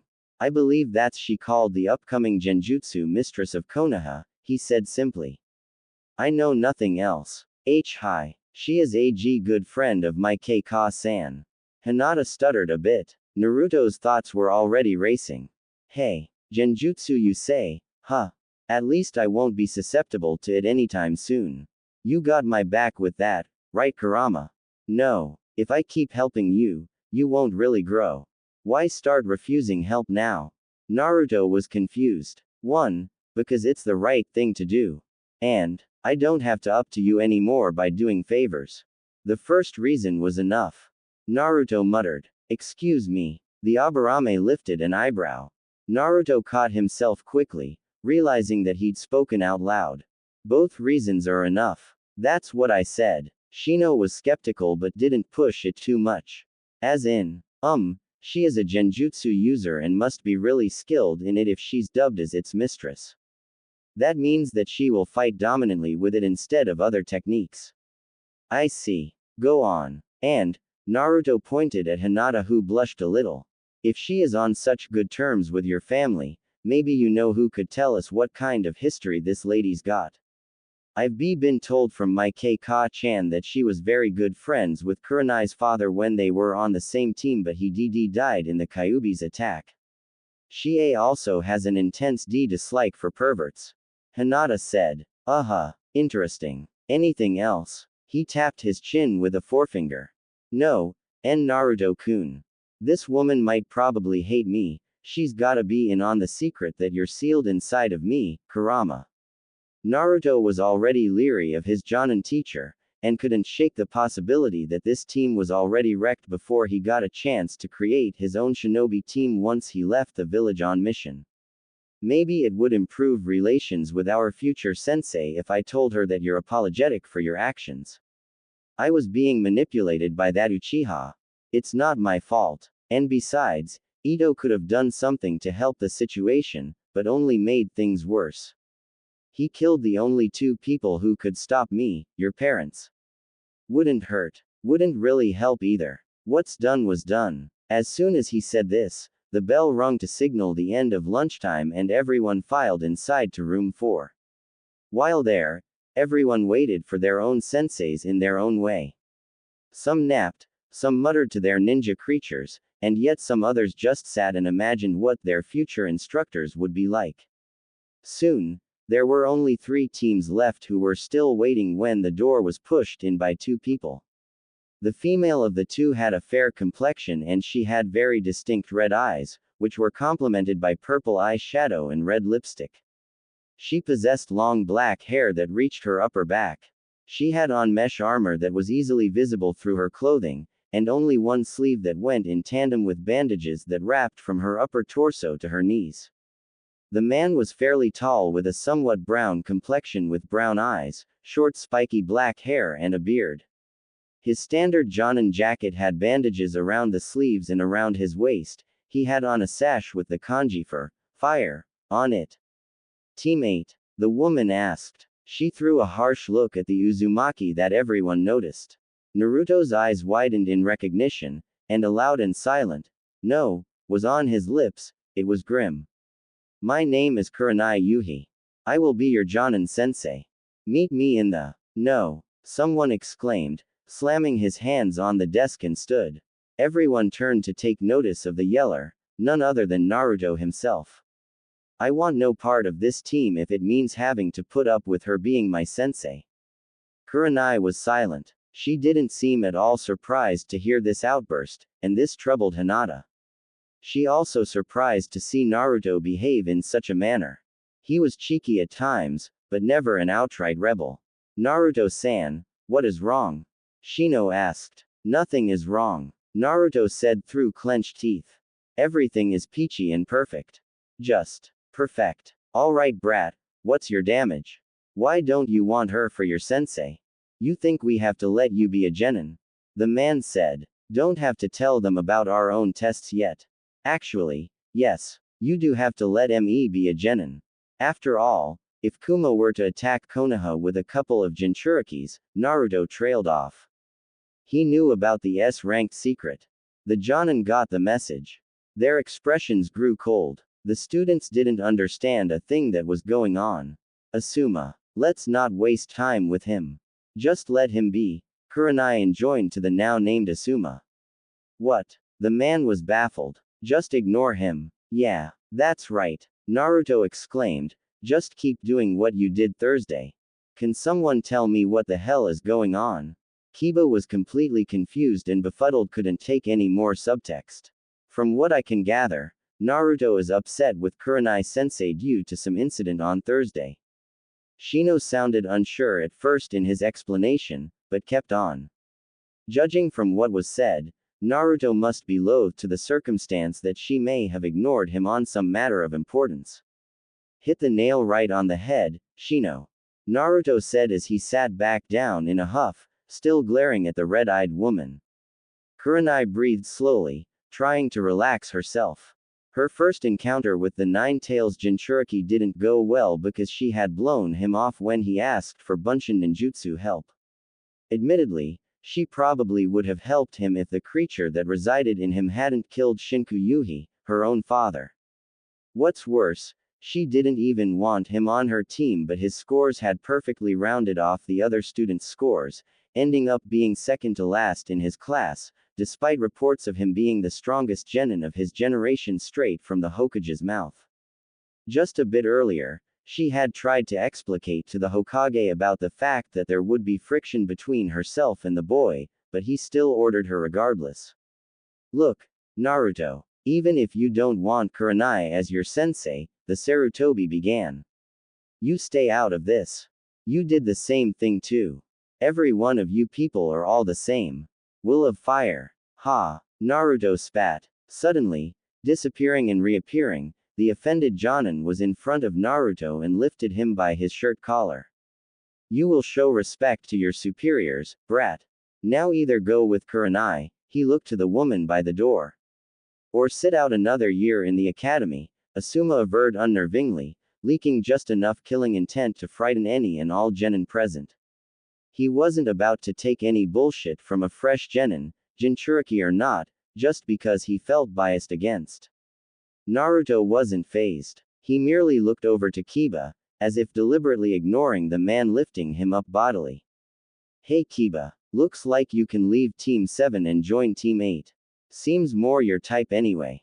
All around there were now whisperings of the development, of how Naruto was willing to sit out a third tenure in the academy. But even so, he continued. In a class of 20 being split into 9 teams, subtracting myself from that equation will upset that balance. That means, 2 of us are going to have to sit out another year with him, Shikamaru finished, having brought himself to be concerned enough about the situation. It's either that or he passes with us. A team has to start with 3 genin. How troublesome this is, Shikamaru said aloud, shocking the rest of the group present. Why is Naruto-kun so bitter? Hinata thought. Just when she was going to ask him why, Naruto batted Asuma's hand from off of him, and stormed out of the room while giving Kurenai a wide berth, shooting her an angry look as he left. Well, Kurama, guess you're right. Forgive and forget really is impossible for me. Told you. Naruto mumbled heatedly under his breath as he subconsciously started moving the swing he was seated on. How was he supposed to forget all the wrongs done to him when he could remember everything vividly as if it had happened only a minute before? Anyone who preached love and forgiveness must have never had memory like his. Why was everything so goddamn complicated? Kiba came out of the school with his Ninken Akamaru by his side, and Naruto took notice of them immediately. The dog had his nose close to the ground, apparently tracking a scent. Naruto watched them as Kiba apparently spotted him before his dog, and told him. With that done, he patted his dog and allowed him to jump onto his head, before the two came over, whereupon Kiba then took a seat on a tree root beside the whiskered boy. They sat there in silence for 3 minutes before Kiba tried to break it. So what was that all about, Naruto? Kiba asked. What was what? Naruto feigned ignorance. He knew what he meant. He was merely trying to delay the conversation, least of all with Kiba of all people. That shit you just pulled in there. It's just one big awful mess in there. People are in there arguing who sits out another year with you. What the s that all about? Kiba yelled. Naruto groaned inwardly. There was just no going around this. Fine, I'll talk. Just keep your damn voice down. The Inuzuka still felt put off by the new Naruto. Nonetheless, he would go along. He still wanted some answers. Okay, he said quietly. You remember the test on Friday? I failed the exam because I couldn't create 3 bunchins. Naruto started. Yeah, who could forget that? You're the only who failed that. Kiba chuckled. Naruto wasn't amused. You're the only one to fail the written exam, Naruto remarked, much to Kiba's chagrin. I just didn't get a chance to study, that's all, he answered lamely. I was polishing my taijutsu. Still passed overall, though. The kitsune inside the seal who was listening in on the conversation was impressed. His container's ability to read people was scary good. Naruto smirked inwardly. Yeah, anyway, I knew I was probably going to fail that part of the ninjutsu exam, so I went around asking for help the day before. I asked a lot of ninja, including those 2 ninja, but they all refused. Hey, I get it. Even if somehow managed to learn that jutsu overnight, you're just pissed because that woman who was supposed to be your sensei now didn't even give you the time of day before. Kiba could relate somewhat. No one really helped him with his training until he was named clan heir when his sister didn't want the training or responsibilities. Yeah, Naruto appreciated the fact that Kiba wasn't thick all the time. Alright, Naruto sighed. No one helped me. I had to learn the technique on my own, and to tell the truth, it's a little better than the one they taught us in the academy. If you don't know how I got to learn it, then you're probably not meant to know. It's a bit of a secret, Naruto said quietly. He quickly made a clone and told Kiba to take a punch from it. The ignorant Inuzuka complied, thinking that it would pass by him. Fortunately, the clone decided to just thump the boy on the shoulder instead of causing real damage. Kuso. That's impressive. Can I learn it? No. I just have a lot of chakra that allows me to create these clones. You probably won't be able to create them until you're about, say, 15 years old. Kiba was about to argue, but stopped to consider the chakra reason. It was true that the clone jutsu required a small amount of chakra, and people who couldn't create them were often people with too much chakra, his mother had explained once. If that was Naruto's reason, since it concurred with his mother's explanation, then the guy wasn't lying. But still, maybe you could just forgive and forget even this time, huh? Naruto growled when he heard that, thinking that the phase was getting to be both ironic as well as reoccurring. I don't think it's fair for to hold a grudge against a teacher to the point of making 2 of us sit it out with you for another year. Damn it. Even Hinata's looking like she's about to start crying in there, thinking she won't progress, you know. Other people have to put up with your shit too. It's not fair. Not fair. Not fair. Where the hell the shopkeepers when I needed food? Where the hell's the orphanage when I needed someone to care? Where the is help when I'm about to get murdered? You need to get your facts straight before you come talk to me about what is or isn't fair. Naruto blew his stack but was coming down from his emotional high. For all I know, you could be the one who's worried for his position, given the fact that you're dead last in the class right now. Damn, Naruto. People tell me I'm a prick, but you're acting even worse. I don't know what the hell your problem is, but don't take it out on me. Kiba stood up and dusted the seat of his pants and left without so much as a backwards glance. You know, he's right about that, Kurama suddenly said. What? I mean, let it go, or at least pretend to. Everyone is really getting wary of you now. You could lose your Hitai if the Hokage thinks you're unstable because of your anger. Then what about the Uchiha? Naruto asked, upset now. I've never seen him lose his temper, but you did, you lost it in there. And you are known to have a certain 9-tailed fox jailed in you. It won't look good for you to get angry.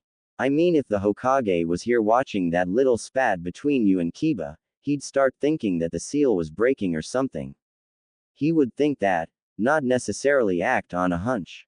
He is dubbed as the professor, you know. He'd want to get his facts straight first. Well, at least join the team. You're depriving your teammates of a chance to further their careers, the fox argued. I'm postponing their deaths. You're starting to sound really selfish. Me? Selfish? Am I being judged by a Biju who nearly leveled the whole village? Naruto grumbled. Be that as it may, just join the team. You can quit it at any time. Yeah, I don't do quitting. That's not my thing. Fine. You can leave the team or threaten to leave the ninja program. After all, to lose their own Jinchuriki would make them lose an edge in heavy conflict, and they could straighten that Yuhi woman if she doesn't live up to your expectations. Maybe, it's not as if people like you enough to do something like this for your sake, but it's something that is worth thinking about. Naruto did stop to think about that suggestion. It sounded reasonable. If worse came to worst, they would simply replace the sensei or put him on another team. He knew that life in the village didn't stop just because he failed his exam, but there had to be some important people who would stop to consider his situation, right? Alright, but let me see what's happening first. I'll send a clone. Just go as yourself. But, go. Kurama roared. Reluctantly, Naruto went back inside the school and made his way back to class. He knew that they couldn't try to harm him. If they did, they'd find out just how much strength he really had. He pushed open the door to see Kurenai sitting beside Hinata, who was looking rather disheveled alongside Shino. Team 7 seated themselves on the far side of the room, but Team 10 and that supposed Asuma man was gone. Maybe Hinata was really crying. Not tears, just agitated. But the damn woman shares a close bond with Hinata through her mother. The Uzumaki took his seat warily beside his team and waited for someone to speak. And sure enough, Kurenai did. Naruto, she began. I apologize. I'm sorry. Sorry for blowing me off. Or sorry that you won't get to have Hinata-chan on your team. The boy shot back with a glare. Kurenai stopped. There was a troubling thought. But she wouldn't lie, regardless of the consequences. If he could figure out why she was sorry, then chances are that he could catch her in a lie. For Hinata. Thought so. Nonetheless, I've been convinced by someone to suffer being on a team with you as my sensei so as to not deprive my teammates of a genin squad. Kiba, who had been listening, lifted his hand triumphantly. Not you, Kiba, said Naruto, noticing but not even looking at the Inuzuka. Someone else. Who is this person? Shino asked. I'm not at liberty to say. Shall we go, Kurenai-sensei? Naruto could barely say the last part, an obvious sign to everyone that he was extremely unwilling. Kurenai observed him for a bit longer. She was told that he was a happy-go-lucky. Perhaps the Mizuki incident had changed him more than everyone had originally thought. She stood up and beckoned for them to follow her. Perhaps if they got to know each other they would have a smoother relationship. Not that she wanted to have one. It was just the Hokage's orders. X equals X equals. So tell me about yourselves. Name, likes, dislikes, hobbies, dreams. Shino, why don't you start first? They were all seated on a convenient log in front of their sensei that chose to stand. At present, they were going through some mini introductions that were supposed to improve team synergy. My name is Shino Aburame. I like to spend time organizing and cataloging insects I come across. I dislike those who misjudge myself and my clan. My likes and hobbies are the same. My dream is to become a good clan head. Naruto gave Shino a friendly fist bump on the Aburame's shoulder and grinned widely. You don't like people who misjudge you. I think we're gonna get along just fine. I won't judge you if you don't judge me. Deal. What? Why would he be judged? This must be tied to the conversation I had my insects eavesdrop on when he was speaking to Kiba. Very well, Naruto-san. Alright, Hinata, why don't you go next? Kurenai suggested. Hi. My name is Hinata Hyuga. I like being with my parents and I like cinnamon buns. My dislikes are those who think my kindness is weakness and I don't like my family's segregation with the seal. My hobbies are flower pressing. My dream is T2, she looked at Naruto and blushed deeply. I am not sure what is I want to do, but there are things TT that I want. Sorry if that sounds strange. Naruto blinked and shrugged. Inside the seal, the monstrous Kitsune sighed. Even with his spiked intelligence, Naruto was still a complete dunce. Perhaps he would learn something about love when the library clones finally dispelled. Who knows how long that would take? Since it's my turn, I'll just start. My name is Naruto Uzumaki. I like to train in, well, pretty much anything that involves me getting stronger, and I'm not too shy about learning either, especially after my wake-up call last week. My dislikes are those who judge me, including biased teachers due to my status. He stared at the teacher pointedly, but she ignored him. My hobbies and likes are the same. My ambition. I guess I'm like Hinata-chan. I don't really have any dreams or ambitions, but I am looking for someone, and not for good reasons. That's all. Alright. Kurenai clapped her hands, trying to dismiss the vague note that the Uzumaki had left in the air. The three of you have one final test. The original plan was to have the three of you to attack me using teamwork by attempting to take these bells. She took 2 bells from her weapons pouch. But all three of you know due to the earlier incident in room 4 that a team has to have 3 students under a teacher. So instead, I want all 3 of you to fight me with the intent to kill, only so that I can get to see your current level of progress. I'll call the session quits if I've seen enough.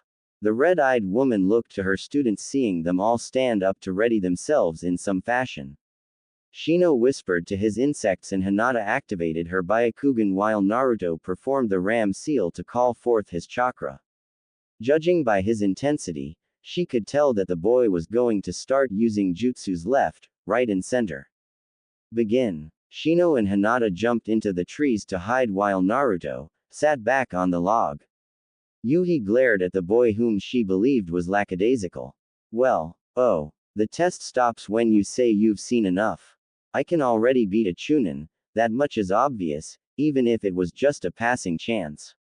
If you really want me to fight seriously, I could probably level this whole training ground, might even kill you. His face brightened a little at the thought, and the expression only served to upset the woman.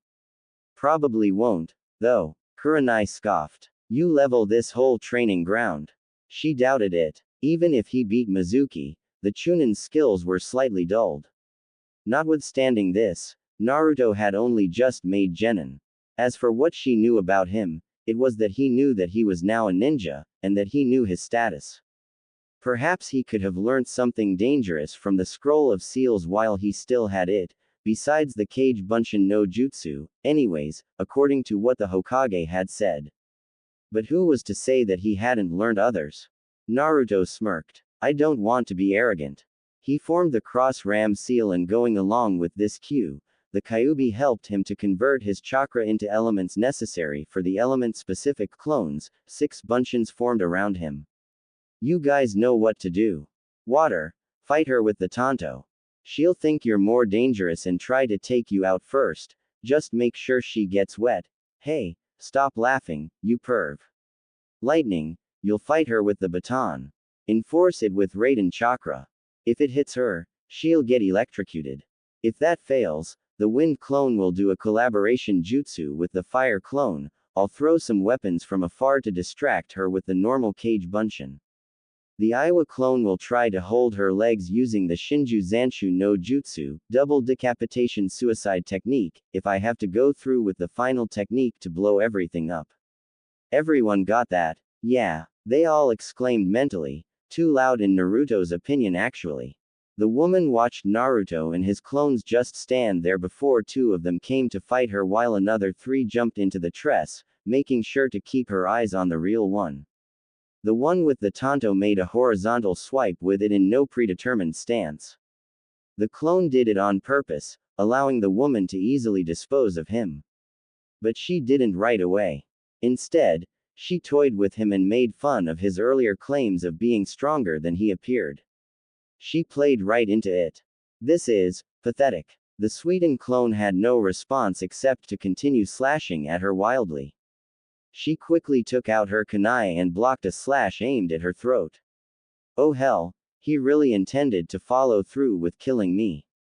The boy had both his hands on his Tanto, his right on the handle and the left palm on the flat of the blade, and tried to push her kunai out of the way.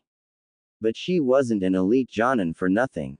She let his Tanto slide off the kunai, making him waste his pushing effort. She then punched him in the jaw, feeling a bit satisfied and comfortable in her superiority. But her hand came away wet. Water Bunshin, was her last thought before she was suddenly soaked with chakra-created water. She didn't understand the purpose of this but couldn't afford to underestimate him. She readied a genjutsu and was about to cast it on herself to make her seem as if she disappeared when she had to suddenly duck a baton. The other clone who had rushed her earlier but stayed out of the action now tried to strike her with his blunt weapon. The woman raised her arm to block it since it wasn't sharp, but she instantly regretted the action. The damn thing hurt like hell. The boy started to subtle channel chakra into it, ensuring that she would more likely be hurt even more if he scored another hit. The red-eyed woman caught the baton on his next swing and kneed him in the gut. She didn't feel any remorse. After all, the boy possessed the spirit that killed her father, and provided her with the extra drive that she was dealing out some wretched justice to the brat. However, she literally received a shocking surprise when the boy exploded into electricity and electrocuted her. With a scream of pain, the woman exploded into smoke, revealing that she had substituted for a log. The woman walked out from behind a tree, unscathed. Naruto lifted an eyebrow from where he watched the woman re-enter the clearing. That was all well and good. He didn't expect to get her on the first try. Suddenly he got memories of the clone he had sent to talk to Hinata and Shino. They had agreed to his plan. He readied 3 kunais with bomb tags in his right hand and started to count time in his head. Let everyone wait for the signal. In the meantime, the woman watched the final 2 Narutos in the clearing. They still hadn't moved. It was a bit unnerving, seeing them just stare at her like that. She wouldn't underestimate him again. He took this a bit too seriously. The clones jumped apart and started going through hand seals. Kaden. Gokaku no Jutsu. Fire release. Great fireball technique. One blew a rather large fireball, and it followed with a flamethrower. Futon. Datapa. Wind release. Great breakthrough, the other shouted and proceeded to blow a gale force wind that kept getting stronger and encircled her. She didn't even blink when the fireball hit the wind maelstrom that turned into a giant inferno. Pour it on. The fire clone yelled, before creating another fireball. Suddenly 3 kunai sailed out of the forest canopy into the collaboration jutsu and the tags on them exploded, courtesy of Naruto himself. That pretty much guaranteed that if Kurenai was in there, she was only coming out in a bag. But she was a Jonin after all, Naruto thought to himself. People didn't get to that rank by making foolish mistakes. The 2 clones dispelled, one into fire and the other into wind, leaving the genin to wait for the smoke to clear so they could see the results. Kurenai walked out of the still clearing smoke and disappeared. Shit. Genjutsu. Where is she? Naruto looked around and heard fighting to the south end of the training ground. After using chakra to augment his leg muscles, he dashed to a tree that was overlooking the area. It seemed that Hinata and Shino had been discovered and were fighting the red-eyed woman. Even though they had had the numerical advantage, they were still too weak to overpower her. The woman danced in and around Hinata's Juken strikes and cuffed her in the chest, almost like a push away from herself. The woman then kicked away Shino's right leg in the same breath and punched him in the gut. The hapless boy transformed into a swarm of insects. In the same instant, Shino suddenly dropped on the branch beside Naruto, startling him. Shit. Naruto hissed fiercely before he saw who it was. What the hell, Shino? She has defeated my insect bunchen.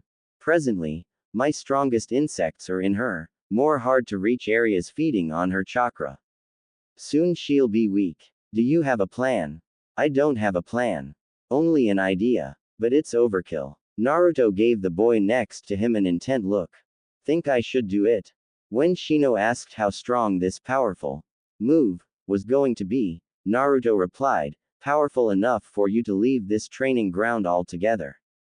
The Aburame stared at him, trying to look for evidence of a lie, but couldn't find any.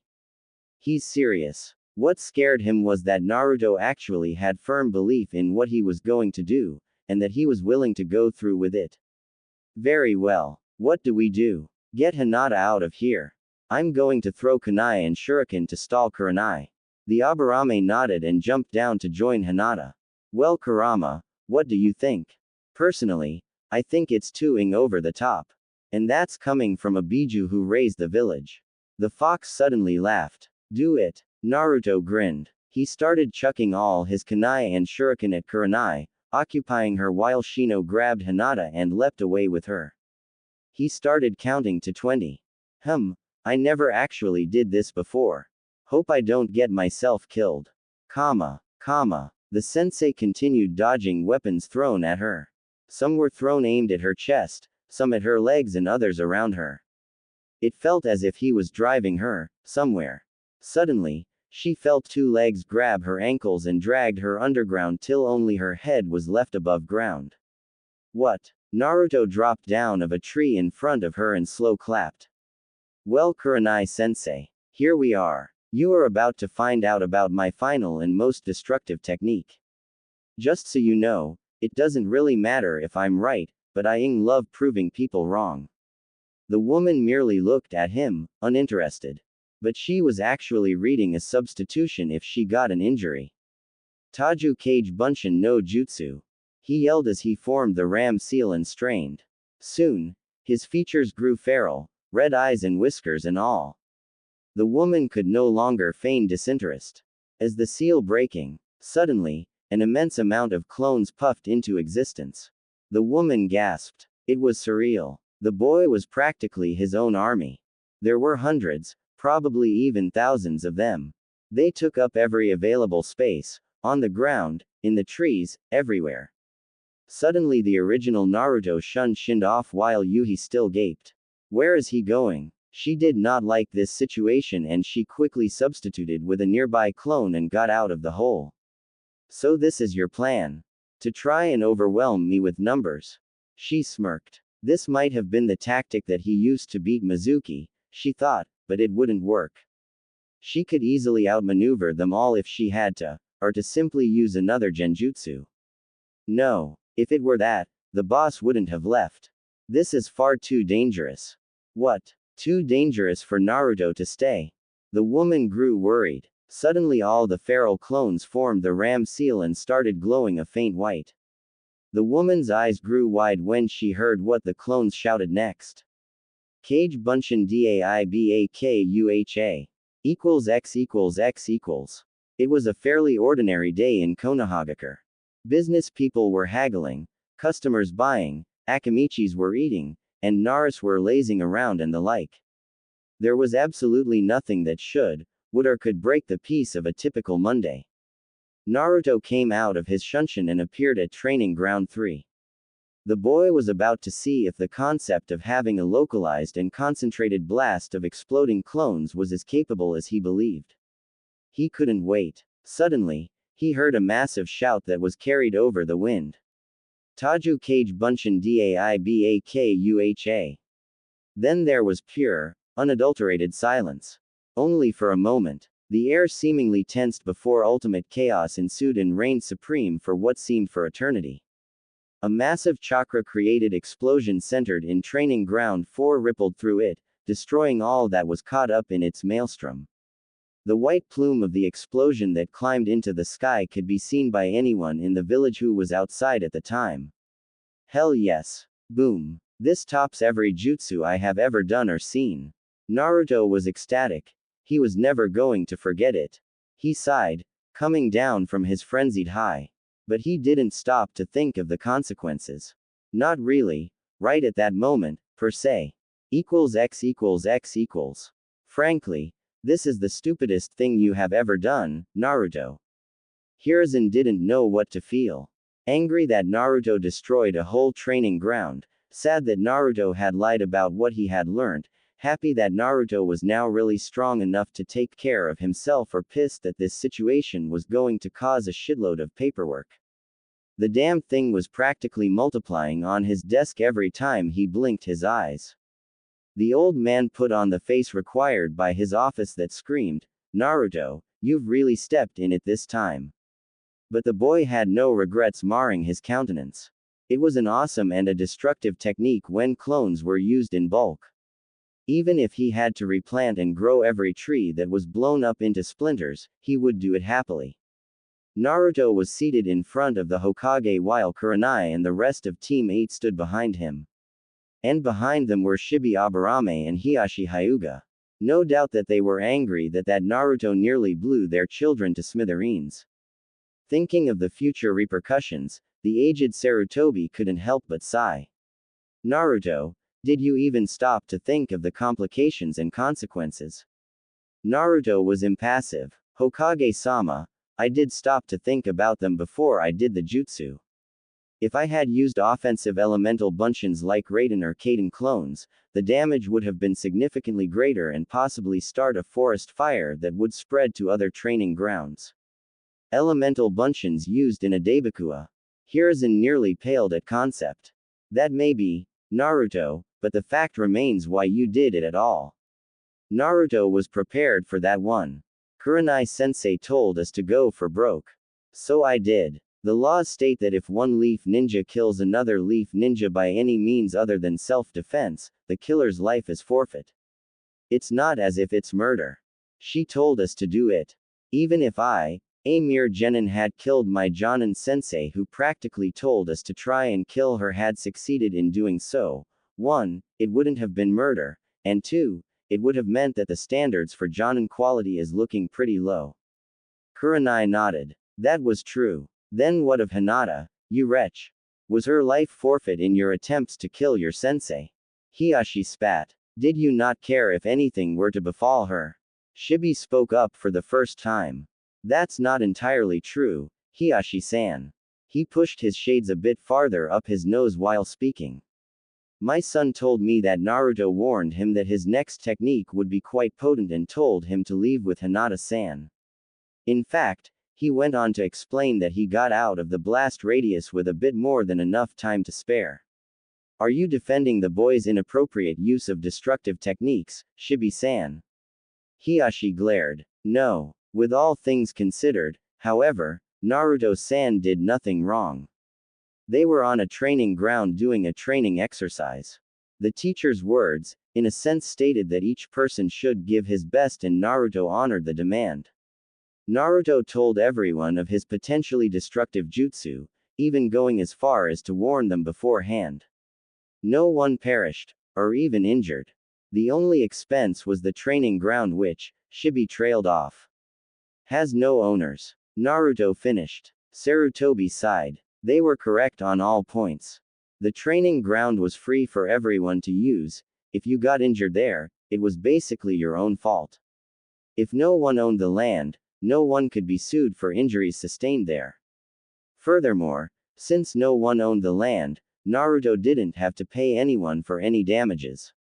In short, Naruto blew a training ground to hell and he got to walk away whistling, scot-free. He needed to find some way to amend that loophole. Later. These are all true statements. Naruto has nothing binding him to any problems. Hiruzen stated. He looked at everyone's reaction. Shibi, Shino and Naruto were emotionless, Hiashi was giving a death stare at the blonde, Hinata was uneasy, and Kurenai seemed a bit upset. She had probably wanted the boy to get some sort of punishment for actually coming close to putting her down. Probably because Naruto didn't get into trouble. She still needs to pull her act together and look past his prisoner's sins. The Sandame thought. Shibi-san, Hiashi-san, you're free to leave. The clan heads left, leaving Team 8 with the Hokage. Kurenai, would you recount what had transpired? Hiruzen asked. The red-eyed woman obliged and told him of all what had happened. The only details she spared were her feelings for the boy at the time. Naruto suspected her anyway, and besides, she was sure the Hokage knew them already. When I realized the jutsu, I performed a quick shunshin, not heeding where I would end up. However, I arrived at Training Ground 7, interrupting Team 7's meeting and introductions. That's the conclusion, Hokage-sama. The Hokage seemed to be in deep thought. So what is your assessment of their skills? The genin looked to their teacher, two of them hoping they made a good impression. The third one, in particular, didn't care much either way. Shino shows promise in his clan's techniques, maintaining a somewhat pacifist behavior in fighting. He uses his clan's insects in an effort to weaken and incapacitate me beforehand. Hinata also shows some skill in using the gentle fist. However, she lacks confidence to fully follow through with her more debilitating jabs. I think that could be remedied over time. Naruto demonstrates fairly good tactics, diversity in fighting, and is overall a heavy hitter. In force alone, Naruto could be Jonin level, while his tactics are chunin level. Unfortunately, he lacks experience on a real battlefield, so he may only appear excellent on paper. Kurenai said. Naruto grumbled to himself about the last part. Even when he knew he was strong, she was using not so subtle insinuations to tear him down. I knew that if Kiba had been on this team, we would have been a tracker team, but I believe we are well-rounded this way. I am a genjutsu expert, Shino has tracking abilities, Hinata is versed in taijutsu and can use her Byakugan for censoring, and Naruto will be a ninjutsu brawler. We would be able to be effective in combat at all ranges and situations. Naruto opened his eyes a little wider. So, she is somewhat happy to be on this team, even with me. Perhaps I could try to make this work after all. The Hokage made a note of what she said. Interesting. It seems that your theory has merit. Very well. So I take it that you will pass this team. Hi, Hokage-sama. You may leave, Team 8. Kurenai turned to her team. We shall meet for training at 7 a.m. at Training Ground 4. It's destroyed. Remember? Naruto smirked. Kurenai stared at the boy frigidly. We'll meet at Training Ground 3 instead. The team collected themselves and ushered their way through the door, Naruto last. As he was about to step through, the Hokage called out. Naruto, I wish to speak to you tomorrow at 4 p.m. Hi, Hokage-sama. Naruto remained formal. He left, and shut the door behind him. He's still so non-casual with me. Is it because he found out about the fox in a more disastrous fashion than hearing it from me? The Hokage could only ruminate on his radical theories. Before he could get any further, the door pushed open to reveal his secretary with a stack of papers which she placed on his desk. Most of that consists of complaints regarding the explosion at Training Ground 4, Hokage-sama, not to mention the shinobi's concerns that we might be under attack. Hiruzen sighed. It had been a bare half hour since the explosion and there was this much paperwork regarding it. He really needed to throw his hat to some other poor sap. X equals X equals. He walked around aimlessly around the commercial area of Konoha. He could see the young people fraternizing, businesses thriving, overall, everyone was happy. Damn, it really wasn't fair. Why did everyone else get to be happy when he didn't? These are unsafe waters, boy. What? Why would you think of their happiness? It would only cause the opposite to you. Why would you even want happiness? Do you want to be happy? Naruto stopped. Did he want to be happy? He wanted to answer yes, but the fox never asked him a question like that unless it was to make him think. Naruto hazarded his answer. Hi, why? And don't give me that life isn't fair crap. Kuso. I lived on my own, Kurama. I've had the shit beaten out of me as a child. I went hungry without food, got sick eating spoilt food, wear rags for clothes. I think I deserve some happiness. I've had it coming to me for a long time. When the hell is it gonna get here? Kurama nodded. Happiness is also a foolish emotion. It clouds judgment, creates insecurities about future problems, causes complacency, and the list goes on. Frankly, have you forgotten being a happy idiot? No, but it's still not fair though. I'm not asking for endless happiness, just a little. I can't even call the Sandame Gigi anymore. While I knew about you, I didn't know about an S-ranked secret that I wasn't meant to know. Even if he had told me himself and that I couldn't blab it out to everyone, it wouldn't have been so bad. Oh, cry me a river. Why couldn't I have been sealed in someone more emotionally stable? It just had to be some poor kid bemoaning his hand in life. Naruto chuckled. Shut up. At least we're friends, Kurama. Not everyone can boast about having a Biju for a friend, you know. Kurama grinned. Friends? I prefer acquaintances or even business partners. Not friends. Naruto sighed. The fox was probably kidding. He continued walking, ignoring all the glares and hushed whispers. He couldn't be hurt. Not anymore. If a ninja was attacked by civilians, he could defend himself, just short of killing. If someone wanted to get physical, Naruto would be sure to break a few bones. He was soon stopped by his growling stomach. He needed to get some food now, and some food for home. His eyes soon fell on a dango shop, combined with a bar inside. Dango. He raised an eyebrow. Might as well. It's not like they can throw me out like when I was smaller. He made his way to it and entered. The shop was moderately full, indicating popularity and prosperity. Looking around for the counter, trying to pierce the gathering with his eyes, he soon found it and made his way to it. He ordered a dozen skewers of the treat they specialized in, and by luck, the person serving there didn't recognize his face due to their short-sightedness. He was about to leave with his bag of the food when he heard his name called. Naruto. A minute of your time. He looked over to where he heard the voice and cursed under his breath. Why were they, of all people, calling to him? He didn't want anything to do with them unless it was absolutely necessary.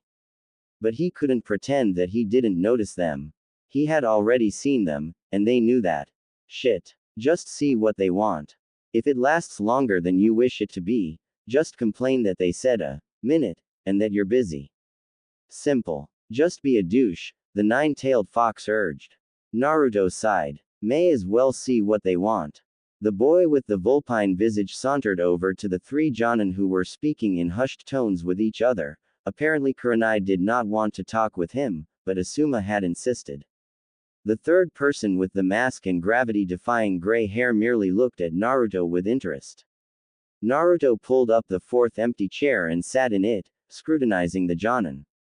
So, what? Gonna invite me to a frat? Asuma faked a smile at the boy's jeer. Kurenai stared at him with her usual unnerving gaze and Kakashi took out his worn-looking orange book labeled, Ika Ika Paradise. Probably his way of being casual and indifferent, or to make it look like he's not looking directly at me, Naruto thought. Well, I believe that we got off to a poor understanding of each other. Asuma began. I apologize for refusing help when you needed it and I hope for it to not reoccur. I didn't mean to become tempestuous. Naruto nodded slowly. I'm sorry too. I should have reined in my emotions better and not let my frustration get the best of me. I'm also sorry for insulting my superiors and insulting the village's ideals. It's kind of hard to not think that everyone's out to get me because I'm a Jinchuriki, you know. But I'll never forget. Asuma raised an eyebrow. While I'm glad that it's now water under the bridge, what do you mean when you say you'll never forget? Naruto smirked, finally able to brag about himself a little. Let's just say that I'm a savant. A really damned good one. Kakashi raised his visible eyebrow. I find that hard to believe, considering what I've heard pertaining to your abysmal grades at the academy. But I need to look underneath the underneath. Something feels oddly familiar. Minato once claimed that he himself needed to become a savant. Well, let's see if my memory serves me well enough. You are Kakashi Hatake, dubbed as the copycat ninja, due to having a transplanted Sharingan that was used to copy numerous jutsus. Son of Tsukumo Hatake, Konoha's White Fang. Genin teammates were Rin Nohara and Obito Uchiha who, Naruto hesitated, not knowing how the man was coping with the death of his squad. Perished during the Third Great Shinobi War. The team's Jonin sensei was Minato Namikaze, who later became the fourth Hokage. I think that those are the more important details, right? The three Jonin were surprised. This was supposed to be the Academy's dead last. Asuma Sarutobi also has an equally impressive history, becoming one of the Fire Daimyo's guardian shinobi 12. Unfortunately all I could find on Sensei was that she was your Genin teammate, along with Reito Namiyashi. Sorry Kurenai Sensei, you're, only a bit better known than the average shinobi. Maybe it's for the best. I'm sure you wouldn't want someone out for your head. Or thinking that you're easy pickings, he mumbled the last under his breath but she must have heard it or read his lips. The marring scowl on her face was a testament to this. Asuma frowned. Well, you're right on all the details. Kurenai glared at Asuma, who quickly went on. But why do you make it sound like you have it in for her, even going as far as to level a whole training ground in a training exercise? I don't really just dislike her. I dislike you all equally, He grinned wryly at this. It keeps me unbiased. Maybe you none at all since we apologized to each other and all. Naruto stated matter-of-factly. The question remains. Why? Kakashi asked. He really didn't want his sensei's son to be at odds with him. Minato was probably the closest thing Kakashi could call a friend. Family, even. She was prejudiced against me for having the Kyuubi in me. You all did. So I decided to use exploding clones. If she had taught me the regular Bunshin, the explosion wouldn't have happened. Hell, I learned more in the Mizuki incident in a single night more than I have learned my whole life in Konoha. So anytime sensei sees me use clones or do well in general, she won't be able to take credit for it. It will be a lasting reminder of what she did, or didn't do. That goes for all of you, including you Kakashi. So you blew up a training ground because Kurenai doesn't seem to like you. That's petty. Asuma concluded. And stupidly dangerous. I don't like people who don't like me. It's common sense and karma, not being petty. Meanwhile, on the inside, Kurama was trying to puzzle out a way to ease Naruto's cohesion with his genin team. Chances were that if he didn't do something, Naruto's friction with Kurenai would get them both into trouble, and they needed to get out of the village on a mission soon. Boy, tell the woman that I'm sorry for her father. Tell them I was merely seeking revenge against the village. Anything but the truth about the Uchiha's control 12 years ago, Arito. Naruto. You spaced out a little. Asuma said. Naruto didn't want to even think about Kurama's sudden change of heart. Perhaps he felt guilty about causing Naruto's sensei to dislike him, or just simply lying, whatever, the Kyuubi had never lied to him before or steered him wrong. It didn't matter. He'll just go with it and see what happens. Kurenai-sensei. The woman looked at him intently, listening. Sorry for trying to blow you up, Naruto deadpanned. Kakashi and the Sarutobi chuckled. And, he leaned forward and beckoned the woman to come closer as well, which she did. Furry 9 just said that he apologizes for your father. It was nothing personal. He was just out for revenge on the village on a whole because Hashirama and Madara used him like a tool. Kurenai widened her eyes. What? Naruto leaned back and stood. Well, gotta go. See ya. He took up his bag of dango and left the establishment, waving his hand backwards as he did. Asuma, Kakashi. Kurenai looked towards the exit where she saw Naruto had left through before turning back to her fellow senseis. He just told me that the Kyuubi is sorry about my 2-san. Kakashi raised an eyebrow. Are you sure that Naruto didn't just say that to get into your good graces? After all, he seems well informed. It could be that he found out about your father through some research. Naruto doesn't seem to be the type to lie, much less needlessly. Asuma argued. Besides, it's not as if he would try to make amends, just to be on familiar terms with Kurenai. He hates her, and that much is obvious. It's something to think about.